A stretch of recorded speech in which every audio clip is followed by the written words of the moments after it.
새벽마다 제가 늘 기도하는 게 그거예요. 하나님 우리 성도들에게 평안을 주옵소서. 예. 그래서 여러분들이 또 육신적으로도 평안을 누리고 또 영적으로도 평안을 누리셨으면 좋겠습니다. 자, 오늘은 삼손 이야기를 좀 하려고 합니다.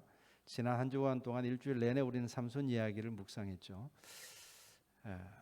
삼손에 대한 이야기가 13장부터 16장까지 무려 넉 장에 걸쳐서 기록이 되어 있죠. 그래서 더군다나 이 삼손은 수태고지까지 있단 말이에요. 그러니까 탄생 이야기가 있어요. 탄생 이야기가 기록됐다는 것은 굉장히 이렇게 유명한 인물 아니면은 탄생 이야기까지 소개하지 않거든요. 성경에도 탄생 이야기까지 소개한 인물은 몇 명 안 돼요. 거기다가 하나님의 사자가 와가지고 탄생을 예고까지 했단 말이에요. 그만큼 삼손이라는 인물을 굉장히 비중 있게 다루고 있는 거죠.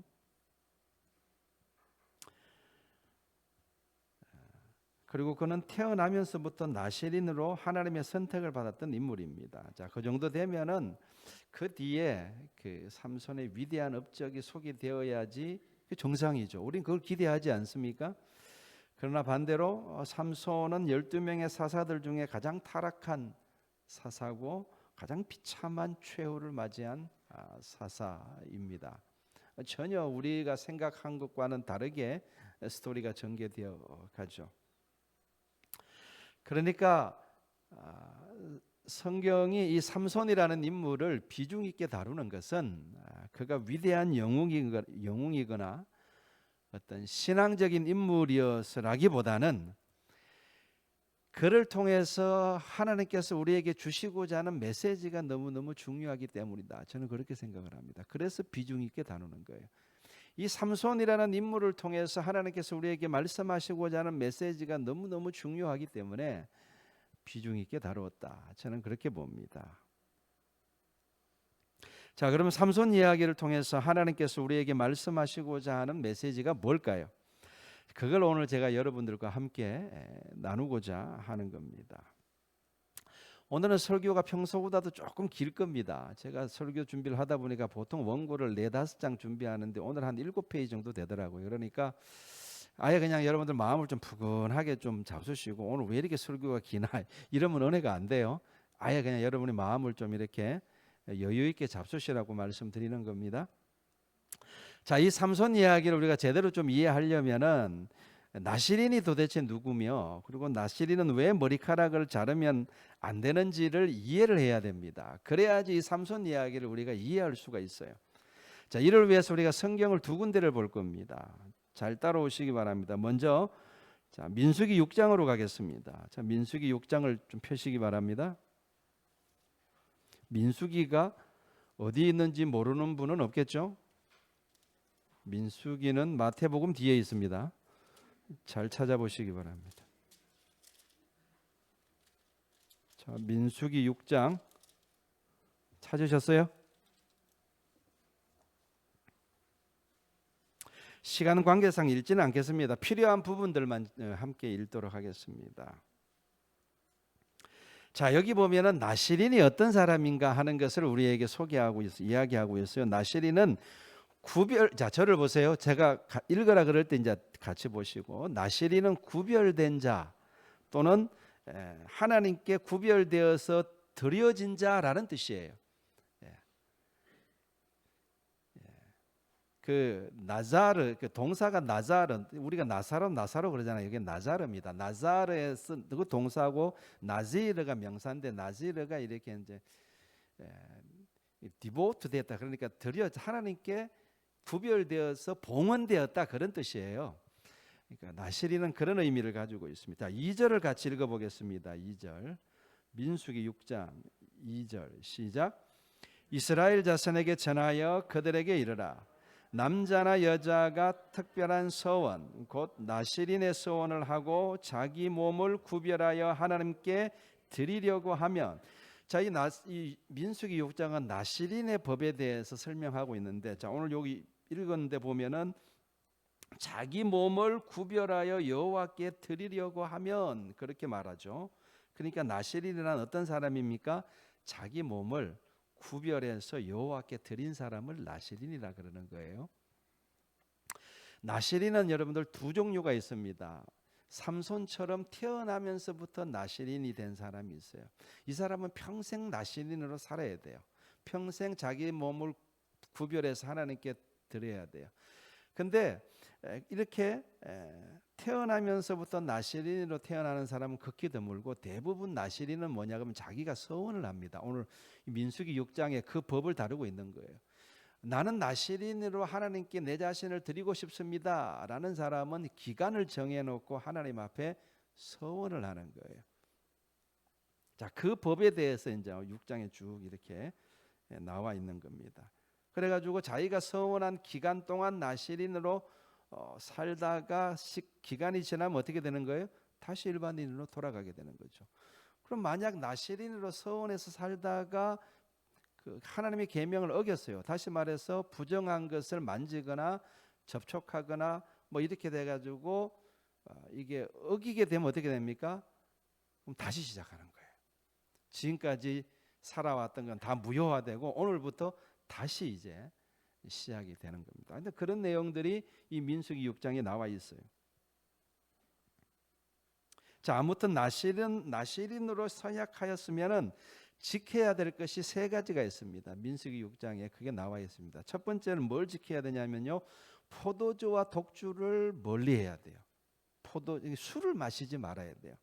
심지어 포도로 만든 것은 다 먹지 말라 그럽니다. 아예 포도나무 근처도 가지 말라, 그렇게 말씀하고 있습니다. 여러분, 술이라는 것은요, 사람의 감정을 자극하고 이성을 마비시키죠. 그래서 하나님의 뜻을 올바르게 분별하는 것을 방해합니다.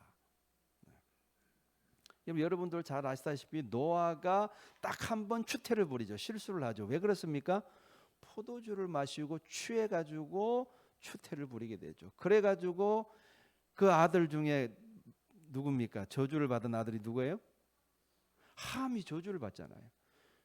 만약에 그런 추태를 부리지 않았다면 함이 저주를 받을 일이 없었을 텐데, 이 포도주가 사람의 이성을 마비시키고 술이, 그렇죠.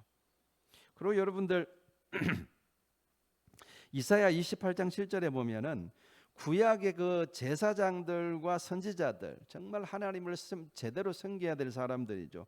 이 사람들도 때로는 포도주와 독주에 빠져가지고 비틀거리면서 환상을 잘못 풀고 그러고 재판할 때 실수를 했다, 이렇게 고발하고 있습니다. 술이 그렇게 하나님의 일을 해야 될 사람들의 이성을 마비시켜서 재판을 제대로 안 하고 엉터리로 하게 만들고 환상도 엉터리로 풀게 만들고 이렇게 했다, 이렇게 고발합니다. 그래서 성막에서 하나님을 섬기는 제사장들과 그리고 특별히 하나님 앞에 자기를 드리겠다고 서원한 나실인들은요, 절대로 술을 마시면 안 됩니다. 술 절대 금지. 목사는 술을 마시면 안 되나? 목사도 사람인데 안 됩니다. 술 마시려면요, 목사 그만두고 마셔야 됩니다. 목사로 서원한 것은 나실인으로 살겠다고 서원한 것과 비슷합니다. 자기 자신을 하나님께 드리겠다고 서원한 거잖아요. 물론 신약 시대에는 구약의 율법을 지킬 필요는 없지만, 그러니까 술 먹었다고 하나님이 벼락 내려서 이렇게 심판하시지는 않아요. 지금 신약 시대니까. 우리가 구약 나실인의 법은 구약의 율법이거든요. 그러니까 그거에 뭐 우리가 뭐 이렇게 적용을 받거나 그러지는 않습니다. 그러나 율법 속에 담긴 하나님의 뜻을 생각한다면은 술을 멀리하는 것이 옳습니다. 자, 두 번째 나실인은 죽은 사람의 시체나 동물의 시체를 가까이 하지 말아야 합니다. 그게 6절에 나와 있어요. 자, 왜 그러냐? 하나님은 죽은 자의 하나님이 아니라 하나님은 산 자의 하나님이시기 때문에 그렇습니다. 여러분, 죽음이라는 것은요, 이거는 저주의 상징이고 하나님의 심판의 상징입니다. 죄의 삭시 죽음이에요. 하나님의 진노와 하나님의 심판을 의미합니다. 따라서 살아계신 하나님을 섬기는 이들은 죽음을 가까이 하면 안 되는 거예요. 죽음을 가까이 하면 안 됩니다. 그리고 죽음을 신성시하는 것 또한 살아계신 하나님을 부정하는 것과 같습니다. 이거 우리가 잘 기억해야 됩니다. 여러분 이상하게도 이방 종교들을 보면요, 전부 다 죽음을 다 신성시합니다. 여러분 이집트만 해도 피라미드 그 무덤이잖아요. 얼마나 웅장하고 크게 짓습니까? 죽음을 신성시하는 거죠. 우리나라 유교도 유독 죽음을 신성시합니다. 부모도 살아계실 때 잘 모셔야 하는데 돌아가신 다음에 정성을 드리겠다고 야단 법석을 뜹니다. 그게 알고 보면 지독히 이기적인 거죠. 죽어서라도 와서 자손들에게 복을 달라는 거죠. 그죠? 이기적인 행동이에요. 여러분 제사를 지내면 죽은 조상의 혼이 오는 것이 아니라 누가 와요? 귀신이 옵니다. 악한 영들이 와요. 그래서 여러분들 죽음을 신성시하는 곳에는 악한 영이 역사합니다. 이거 꼭 기억하시기 바랍니다. 그래서 우리가 믿고 섬기는 하나님은 살아계신 하나님이신 줄로 믿습니다. 그러니까 여러분들 우리 살아계신 하나님을 섬기는 사람들은요 생명을 신성시해야지 절대 죽음을 신성시하면 안 되는 거예요. 우리는 살아있음에 감사하고 부모님도 살아계실 때 효도하고 주의 일도 언제 하냐 그러면 우리가 살아있을 때 특별히 생명력이 넘치고 건강이 넘칠 때 그때 주를 위해서 우리는 헌신하는 것이고 그리고 하나님도 죽은 하나님처럼 섬길 것이 아니라 지금도 살아계셔서 나와 함께 하신다는 확실한 믿음으로 그분과 동행하는 살아있는 믿음이어야 될 줄로 믿습니다. 죽은 믿음은요 아무 소용없습니다. 자 마지막 세 번째로 나시린은요 머리카락을 자르지 말아야 됩니다. 오늘 제가 강조할 부분이 바로 이 부분입니다. 삼손은 결국 들릴라에게 머리카락이 잘림으로 인해서 힘을 잃어버리고 포로로 잡히게 되죠. 그죠? 그 이야기는 알죠? 도대체 머리카락에 무슨 영적인 비밀이 있기에 머리카락이 잘렸다고 힘을 잃어버린단 말인가? 이 비밀을 풀기 위해서는 우리는 사도 바울의 도움을 좀 받아야 됩니다. 자, 말씀 한 구절 더 보겠습니다. 고린도전서 11장으로 가겠습니다.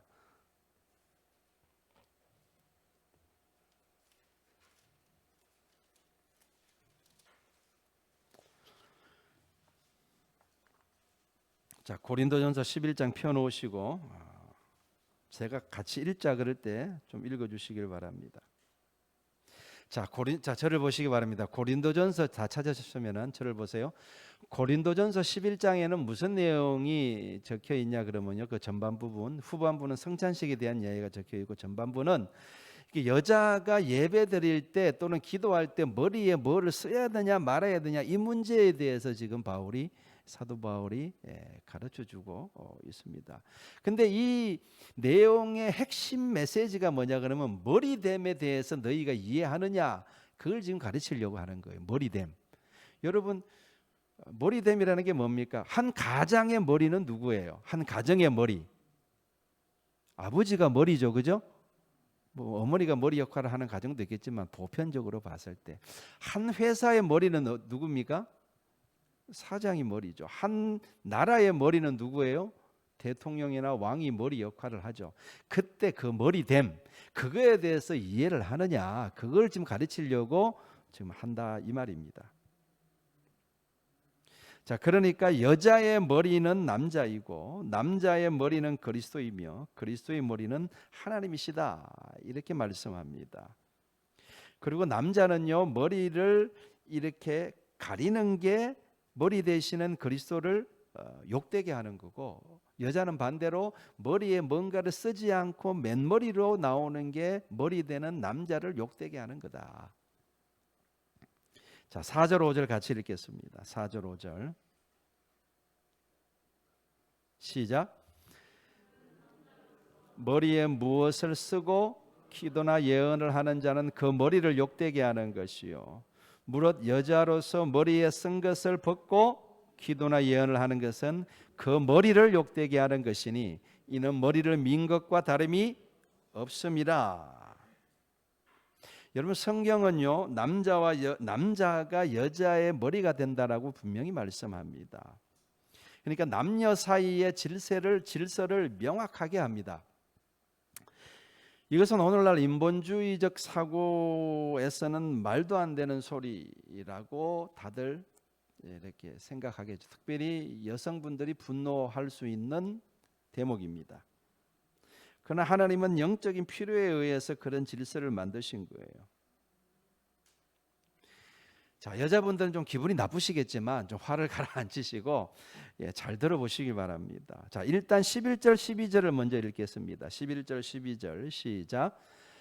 그러나 주 안에서는 남자 없이 여자만 있지 않고 여자 없이 남자만 있지 아니하니라. 이는 여자가 남자에게서 난 것 같이 남자도 여자로 말미암아 났습니다. 그리고 모든 것은 하나님에게서 났느니라. 자, 보세요. 저를 보세요. 여러분, 기본적으로 성경은요 남녀 평등을 주장합니다. 지금 그래서 11절 12절을 제가 먼저 읽은 거예요. 남자 없이 여자가 날 수 없고 여자 없이 남자가 날 수 없다는 말은 곧 무슨 말입니까? 어느 한쪽만 우월한 위치에 있는 것이 아니다라는 뜻이죠. 그죠? 예. 남자와 여자 모두 다 하나님에게서 난 겁니다. 즉 하나님 앞에서는 남자나 여자 모두 다 평등한 존재다. 자, 그런 뜻이죠. 근데 여러분, 세상에 기독교가 퍼지기 전에는요, 그러니까 기독교, 예수님이 오시기 전 세상을 말하는 겁니다. 또는 복음이 들어가기 전의 세상, 그 세상엔 어디를 가봐도요 남녀가 평등한 사회는 없었습니다. 현실적으로 어디를 가봐도 여자는 남자의 소유물처럼 여겨졌었고 남자가 여자의 주인 노릇을 했습니다. 그런데 기독교가 들어가면 남녀 평등이 이루어져요. 여자의 인권이 향상되었고 또 여자의 그 참정권이 여자에게 주어지게 되죠. 그리고 기독교가 들어가는 곳에 노예 폐지가 이루어졌습니다. 노예 제도가 폐지된 거예요. 기본적으로 모든 인간은 하나님 앞에서 평등하다는 성경의 사상 때문에 그런 어떤 이렇게 혁명들이 일어난 거예요. 그래서 기독교가 이 세상에 가장 크게 공헌한 것이 있다면은 그게 뭐냐 그러면 모든 인간이 평등한 세상을 만들었다는 거예요. 그거는요 기독교가 만든 세상이에요. 기독교 이전에는 그런 세상은 어디를 가도 없었습니다. 우리나라도 그렇죠. 우리나라도 기독교 복음이 들어오기 전에는 조선시대까지만 해도 어떤 사회였습니까? 철저한 계급 사회였어요. 그죠? 남녀가 구별되었습니다. 노소가 구별되었어요. 어디 어린애가, 이게 여러분 유교적인 잔재예요. 아이들은 사람 취급도 못 받았고 여자들도 마찬가지고 양반과 쌍놈의 질서가 철저했습니다. 그게 조선시대예요. 그런 계급 사회에 복음이 들어와서 오늘날과 같이 모든 사람이 평등한 세상이 우리나라에도 비스무리하게나마 만들어진 거예요. 자, 그러니까 여러분들 성경이 남녀 차별한다는 이런 오해는 하지 마시고 왜 성경이 그럼에도 불구하고 남자와 여자 사이의 질서를 말씀하는지를 여러분 영적으로 이해하시려고 노력을 해야 돼요. 분명히 평등을 이야기하지만 남자와 여자 사이의 질서를 만드신 것은 하나님이 만드셨어요. 왜 그렇게 하셨냐를 여러분 영적으로 이해를 하셔야 돼요. 자, 보세요. 하나님의 의도를 알아야 됩니다. 다시 말해서 하나님의 뜻을 우리가 알아야 돼요. 하나님의 의도는 뭐냐 그러면요, 이 머리라는 개념에 대해서 우리 인간들에게 가르쳐 주시려고 하시는 거예요. 뭐에 대해서 가르쳐 주시려고 한다고요? 머리됨에 대해서. 머리됨에 대해서 우리가 배우려면요, 이 세상에 머리와 몸이라는 이 질서가 존재해야 되잖아요. 그래야지 그걸 보고 머리됨에 대해서 우리가 배울 거 아닙니까? 여러분 다 아시다시피 예수 그리스도께서는 영원한 우리의 머리 되시는 줄로 믿습니다.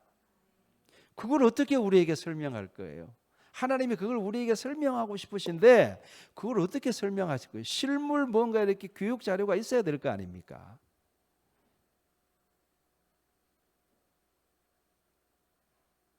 예수님이 나의 머리 되신다는 말은 다시 말하면 예수님은 나의 주인이 되신다, 그런 뜻입니다. 이것은 영원히 변하지 않는 영원한 관계입니다. 이걸 어떻게 인간에게 가르칠 수 있냐 하는 거예요. 여러분, 만약에 인간 세상에 주인과 종이라는 관계가 존재하지 않는다면은 우리는 주인이 뭔지 종이 뭔지 알 수 있어요, 없어요? 알 수 없죠. 그러면 예수님이 나의 주인이라는 개념을 어떻게 우리가 알 수 있냔 말이에요. 여러분, 이 세상에 아버지가 존재하지 않는다면은 우리는 하나님이 우리 아버지 되신다는 걸 우리가 어떻게 알 수 있을까요? 알 수 없죠. 그렇죠? 여러분, 이 세상에 사랑이라는 것이 존재하지 않는다면은 하나님은 사랑이시라는 말씀을 우리가 어떻게 이해할 수 있어요? 깨달을 수 없습니다. 여러분, 이 세상에 군대라는 게 없으면은 저기 하늘나라에 하나님의 군대가 있거든요. 하나님의 군대가 뭔지 우리는 이해할 수 없어요. 그러니까 여러분들, 이 세상에 있는 모든 것들은요, 뭘 설명하려고 하느냐 하면요, 영원한 하나님의 나라를 설명하기 위한 무대 장치임을 아셔야 됩니다. 하나님 나라가 어떤 곳이냐고요? 이 세상을 보시면 알 수 있어요. 이 세상은 하나님이 하나님의 나라를, 영원한 하나님의 나라를 설명하기 위해서 마련하신 무대 장치라니까요. 이 세상을 가만히 보면은 아하, 하나님이 어떤 분이신가, 아, 하나님의 나라는 어떤 곳인가 우리가 이렇게 짐작으로 알 수 있는 거예요. 자, 그런 차원에서 8절 9절을 우리가 읽겠습니다. 8절 9절 시작. 남자가 여자에게서 난 것이 아니요 여자가 남자에게서 났으며 또 남자가 여자를 위하여 지음을 받지 아니하고 여자가 남자를 위하여 지음을 받은 것이니. 그러니까 남자에게서 여자가 나게 하시고 여자를 지은 것도 남자를 위해서 지었다. 저보고 뭐라 그러지 마세요. 하나님이 그렇게 하셨어요. 그것은 하나님이 여자들을 무시해서 그런 것이 아니라 아까도 제가 말씀드렸듯이 이 남녀 사이를 통해서 하나님은 머리됨에 대해서 가르치시려고 하는 거예요. 그러니까 그것은 인간의 교육 차원에서 만드신 질서라는 이야기입니다. 그 이 남녀 사이의 질서, 남자가 여자의 머리됨에 대한 이 질서는요, 영원한 게 아니라, 영원한 관계는 주님과 우리 사이의 관계가 영원한 거고, 남녀 사이의 관계는요, 이 땅에 살아갈 동안만 유지되고 나중에 우리가 부활하게 되잖아요. 그러면 다시 세팅됩니다. 그 예수님이 말씀하셨어요. 너희가 크게 오해하였도다. 천국에는 남자도 없고 여자도 없다 그랬어요. 분명히 예수님이 말씀하셨어요. 그러니까 이 남녀의 어떤 관계, 이 질서는 우리가 이 땅 살아갈 동안에 하나님께서 우리에게 머리됨에 대해서 가르치시기 위한 시청각의 어떤 이렇게 어떤 그런 교육적인 차원에서 만드신 질서지. 또 남자들은 교만해져 가지고 내가 머리인데 말이야 이러면 큰 거 다칩니다. 또 여자도 그거를 하나님이 만드신 질서를 무시하고 막 이렇게 자기가 머리 역할을 하려고 그러면 하나님이 또 혼납니다. 하나님의 의도를 잘 알아야 돼요. 우리가 이걸 통해서 예수님의 머리 되심에 대해서 우리가 철저하게 배워야 되는 거예요. 여기까지 설명하는 게 굉장히 힘드네요. 다들 이해하셨죠? 자, 그럼 본론으로 들어가겠습니다. 여자가 머리에 뭔가를 쓰는 것은 그 여자가 머리에 뭔가 쓰라 그러잖아요. 지금은 그 우리가 안 지키는데 그때 율법에 하면 써야 돼요. 그 왜 쓰는 겁니까? 뭘 가리키는 거예요? 나에게는 뭐가 있다고요? 머리가 있다. 그걸 표시하는 표시예요. 수건을 덮어 쓴 것은 내가 머리가 아니라 내 위에 머리 되시는 분이 한 분 있다. 그걸 인정하는 표가 되는 거예요.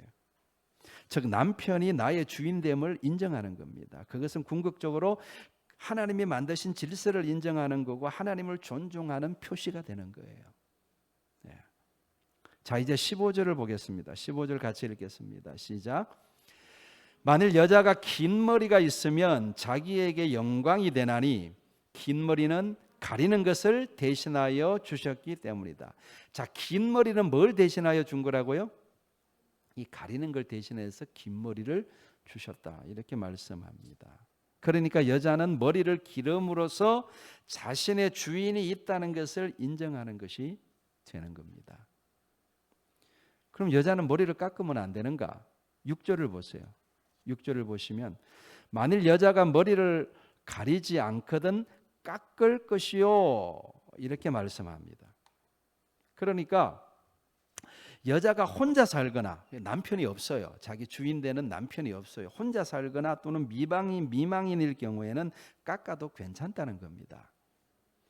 자기 위에 머리가 없기 때문이죠. 그러나 남편이 있는 여자는 머리를 깎게 되면 남편을 욕보이는 것이 되고 남편을 머리로 인정하지 않는다는 사인인 거예요. 이해하셨죠? 네. 그러니까 단순히 머리를 깎고 안 깎고의 문제가 아닌 걸 알 수 있겠죠. 그죠? 중요한 게 뭡니까? 중요한 것은 뭐예요? 내 위에 머리 되시는 분이 있을 경우 그것을 인정하느냐 인정하지 않느냐의 문제라는 거예요. 핵심 메시지는 그거예요. 머리를 깎고 단순히 깎고 안 깎고의 문제가 아니라 내 위에 머리 되시는 분이 있다는 것을 내가 인정하느냐 인정하지 않느냐. 인정하면 여자가 머리를 기르는 거고 남편을 인정하지 않으면 내 머리를 인정할 수 없다 그러면 머리를 자르는 거예요. 네. 이해가 되셨죠? 자, 삼손 이야기로 넘어가겠습니다. 삼손은 나시린입니다. 나시린은 하나님께 구별되어 드려진 사람이라 그랬죠. 그러니까 나시린의 주인은 누구예요? 하나님이 주인이시죠. 그러니까 나시린에게 머리카락을 자르지 말라는 것은 무슨 의미입니까? 보기 좋아라고 미용적인 차원에서 말씀한 것이 아니라 너의 주인은 나다라는 것을 말씀하는 거예요. 머리에 손을 대지 말라. 머리카락에. 너의 주인은 나다. 하나님께서 그거를 머리카락으로 표현을 하는 거예요. 나시린은 철저하게 하나님의 주되심을 인정하고 하나님의 말씀에 순종해야 하는 겁니다. 왜냐하면 자기의 주인이기 때문에. 그러할 때 하나님이 그와 함께 하시고 하나님의 능력이 그 나시린에게 머무는 거예요. 그러나 머리를 깎는 순간 그것은 하나님의 주되심을 거부하는 것이 되고 하나님은 떠나시는 겁니다. 여러분, 일종의 이건 하나님과 나시린 사이의 약속인 거예요. 한쪽이 약속을 어기면 한쪽은 떠나게 되는 거예요. 결국 삼손 이야기가 전해주는 영적인 교훈이 뭡니까? 보세요. 우리가 하나님의 주인 되심을 인정하는 사람, 세상에는 그런 사람이 있어요. 없을 것 같지만. 마이크 들리나요? 진짜 하나님을 내 주인으로 인정하는 사람이 있어요. 그 사람에게 하나님의 영이 임합니다.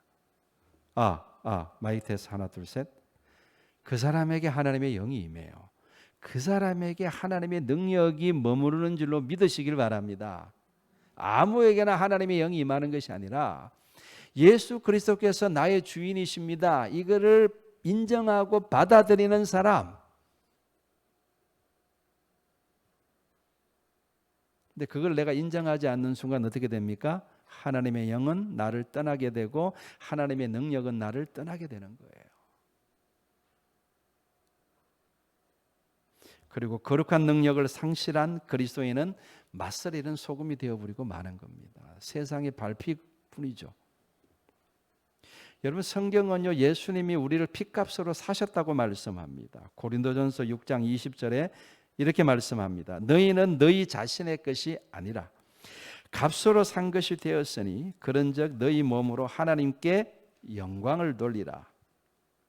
그러니까 예수님이 값을 핏값을 지불하고 저와 여러분들을 사셨기 때문에 예수님이 우리의 주인 되시는 줄로 믿습니다. 그렇게 성령은 그렇게 예수님을 주인으로 모시는 사람에게 임하시는 거예요. 사도행전 2장 36절에 보면 사도 베드로는 이렇게 외칩니다. 그 모여있는 수많은 사람들을 향해서 베드로가 이렇게 외쳐요. 들어보세요. 그런즉 이스라엘 온 집은 확실히 알지니 너희가 십자가에 못 박은 이 예수를 하나님이 주와 그리스도가 되게 하셨느니라. 아멘. 예수님이 나의 주와 그리스도가 되게 하신 것을 알아야 합니다. 어떤 사람들은 예수님을 그리스도, 그러니까 그리스도라는 말은 구원자라는 뜻입니다. 예수님을 구원자로만 알아요. 어떤 사람들은.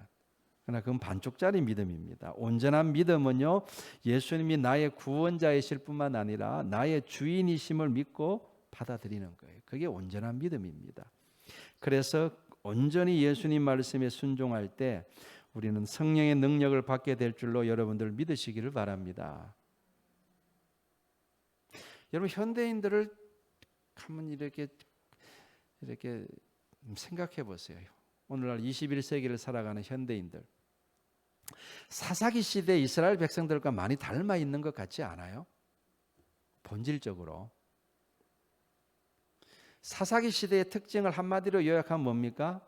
그때 왕이 없으므로 자기 소견대로 행하더라. 이게 사사기 시대의 요약이거든요. 여러분, 왕이 없다라는 말은 뭐가 없다는 뜻입니까?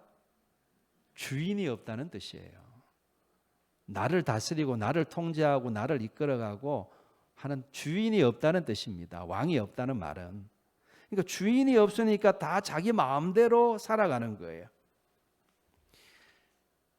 그렇지 않나요, 여러분들? 오늘날 현대인들의 삶이 그거 아닌가요? 포스트 모던이라는 게 뭡니까? 상대주의라는 게 뭐예요? 그 핵심이 그거 아니에요? 나는 나다. 나도 옳고 너도 옳다. 그러니까 모든 사람들이 다 옳다. 그러니까 나는 내 하고 싶은 대로 살겠다. 내 소견대로 살겠다. 그걸 진리로 받아들이는 시대가 이 시대예요. 사사기 시대가 아니고 뭡니까? 그래서 여러분, 오늘날 현대인들 가운데 하나님의 역사가 거의 나타나지 않는 이유가 그거 아닐까요? 네. 이 현대 문화가, 이 사사기 문화가 지금 교회 안에 그리스도인들에게도 많이 전염됐어요. 성도들도 보면요, 다 자기 소견대로 행해요. 점점 더 그런 경향성이 커져가는 것 같아요. 교회도 자기가 나오고 싶으면 나오고 싶지 않으면 안 나와요. 목사님이 아무리 기도하라 그래도 내 기도하고 싶을 때 할 거예요. 이게 요즘 현대 그리스도인들의 태도라니까요. 순종이라는 게 점점 없어져 가요. 주인이 없어요. 옛날 우리 믿음의 선배들은 그렇게 신앙생활하지 않았습니다. 목사님이 기도하라 그러면 하기 싫어도 순종해서 기도했어요. 교회 나오세요 그러면요, 나오기 싫어도 내가 말씀에 순종하여 나아가리다 그러고 나왔어요. 다리가 아파도 다리 질질 끌면서 나왔습니다. 그게 우리 믿음의 선배들의 그 신앙 모습이었어요. 근데 오늘날 현대인들은 안 그런 것 같아요. 그게 자기에게 손해라는 걸 몰라요. 하나님의 역사가 나타나지 않는 이유에 대해서 잘 알지 못하는 것 같아요. 내가 기도해도 하나님이 안 들으시는 이유에 대해서 그러고 잘 몰라요. 왜 하나님이 내 기도를 안 들으시지? 자기가 예수님을 주인으로 인정하지 않는데 예수님이 우리의 기도를 들으실 이유가 있나요? 제가 요즘 고용순 권사님 간증을 제가 좀 듣고 있습니다. 사모가 하도 열심히 들어가지고 궁금해서 가끔 듣곤 합니다. 이 권사님 간증이 재미있나 봅니다. 집사람이 주방에서 이렇게 요리를 하면서 뭐 이렇게 헤드불 끼고 혼자 막 설거지하고 요리하면서 끼리끼리 웃어요. 저 사람이 미쳤나? 하고 쳐다보면 뭐 이어폰을 들고 그 간증을 듣고 있는 거예요. 고영성 권사님 간증을 듣고 있는 거예요. 그래서 궁금해서 저도 들어봤는데 이제는 같이 낄낄거리면서 웃으면서 들어요. 재미있어요. 제가 그 고영성 권사님의 간증을 들으면서 느낀 점이 뭐냐 하면은 저 권사님이야말로 오늘날의 진정한 나시린이다 라는 느낌을 제가 강하게 받았습니다. 믿지 않는 사람들이 그 권사님 간증 들으면 틀림없이 저 미친 여자다 그럴 거예요. 미치지 않고서는 그렇게 살 수가 없어요. 제가 들어봐도 미친 여자 같아요. 진짜 권사님은 예수님에게 미친 사람이에요. 그분은 진짜 예수님을 자신의 주인으로 진짜 모시고 철저하게 순종합니다. 그러니까 그분을 통해서 하나님의 역사들이 일어나는 것이라고 저는 봅니다. 고영순 권사님이 유명해진 것은 현신의 권사님의 천국 간증 때문인 것 같아요. 여러분 현신의 권사님이 누구신지 아시죠? 우리 한국교회의 신유원사의 대명사 같은 분입니다. 이 현신의 권사님이 어느 날 죽어가지고 천국에 갔는데 거기서 천국 문 앞에서 예수님을 만나게 돼요. 예수님 만난 게 너무 반가워가지고 예수님 방 저 왔어요. 헌신해요. 그러니까 예수님이 고개를 흔들면서 나는 너를 알지 못한다. 그러시는 거예요. 수만 명을 고쳤는데. 헌신의 권사님은 농담인 줄 알고 예수님 저 헌신해요. 현신해요. 서울 서대문 근처에서 제단을 쌓아놓고 많은 병자들을 고쳐주던 그 현신해요. 그러니까 예수님이 그 이름을 도무지 모르겠다는 거예요. 그러면서 이 문을 통과할 수 없다고 그러시는 겁니다. 현신의 권사님 억울해하면서 아니 저는 누구보다 하나님을 잘 섬기고 병 고치는 능력을 받아서 수많은 사람들을 고쳐주면서 복음을 전했는데 왜 저를 모르신다고 그러시는 겁니까?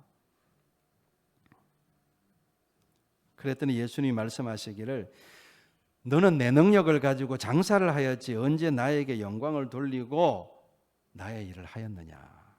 그렇게 말씀하시더라는 겁니다. 너는 내가 너에게 준 능력 가지고 너는 너를 위해서 장사를 했지 언제 나를 위해서 나의 영광을 위해서 했느냐. 권사님이 부끄러움에 머리를 들지 못하고 자신이 그리고 자기가 알고 있는 한국의 유명한 목사님들의 이름을 물어봤더래요. 예수님이 그러면 조영기 목사님 아세요? 나는 그를 알지 못한다. 그러면 예수님 한경직 목사님 아세요? 조금은 알 것 같기도 하다. 그리고 몇 분의 목사님들의 이름을 대면서 이분들을 아시냐고 물어보니까 대부분 예수님이 모르신다고 그러시더래요.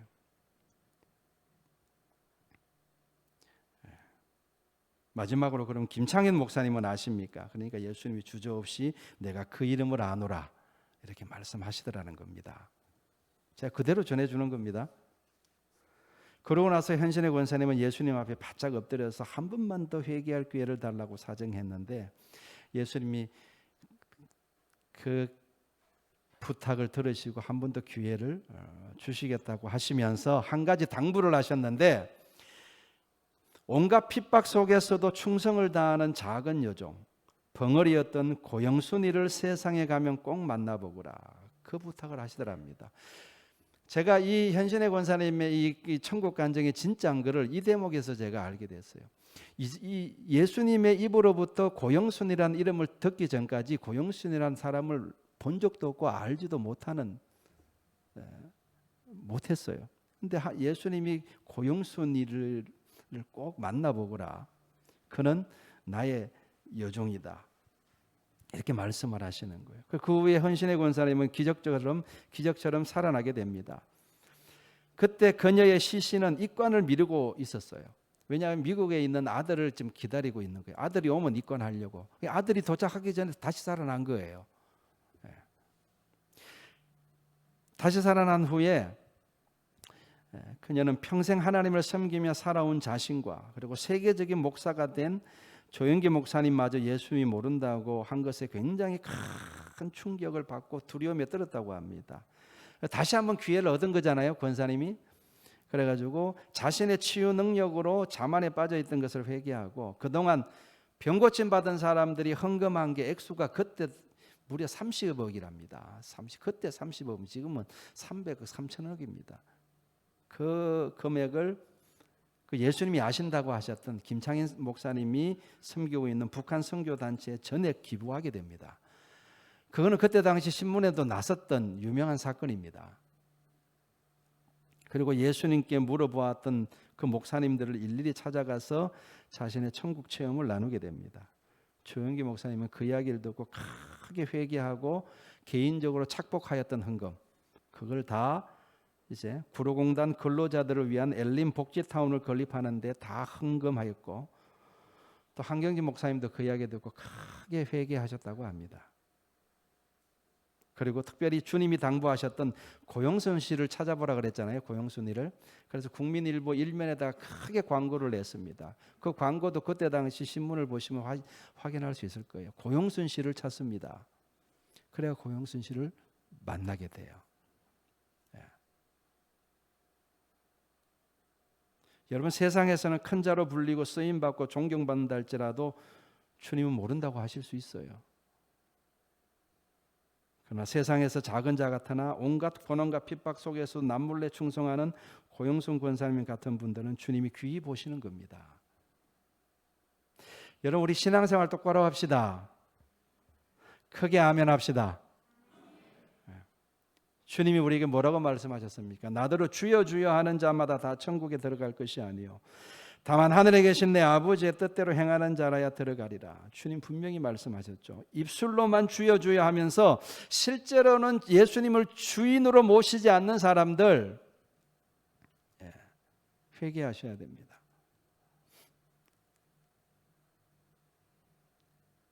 예수님을 자기 주인으로 모시지 않고 자기 소견대로 살아가는 사람들은 어쩌면 주님이 모르신다고 말씀하실지도 모르겠습니다.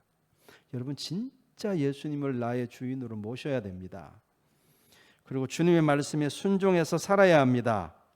그 사람이 이 시대의 나시린인 줄로 믿습니다. 그 사람에게 하나님의 영이 임하고 하나님의 능력이 임하는 줄로 믿습니다. 그리고 그를 통해서 하나님은 영광을 받으시는 거예요.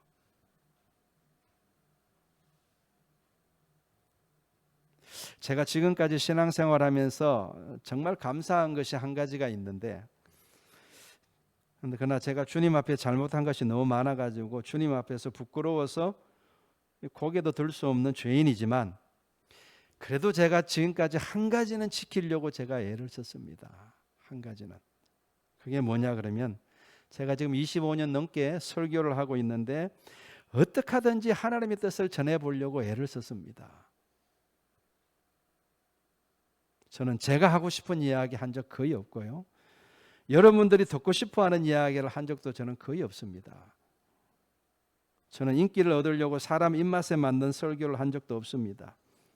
오직 성경에 기록된 말씀 속에 들어있는 하나님의 뜻이 뭘까?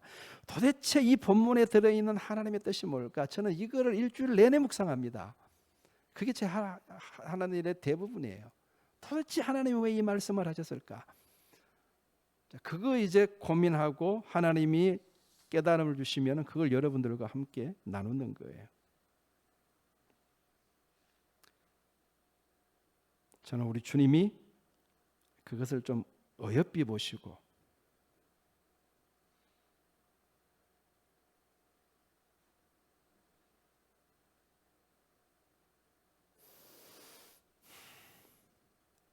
좀 저를 안다고 해주시기를 바랄 뿐입니다.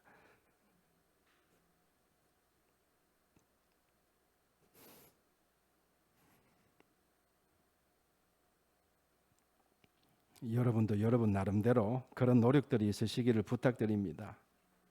어찌하든지 나의 뜻대로가 아니라 주님의 뜻대로 사실 수 있기를 바랍니다. 예수님은 저와 여러분들의 주인이십니다. 자, 함께 기도하겠습니다. 자, 오늘 말씀을 생각하면서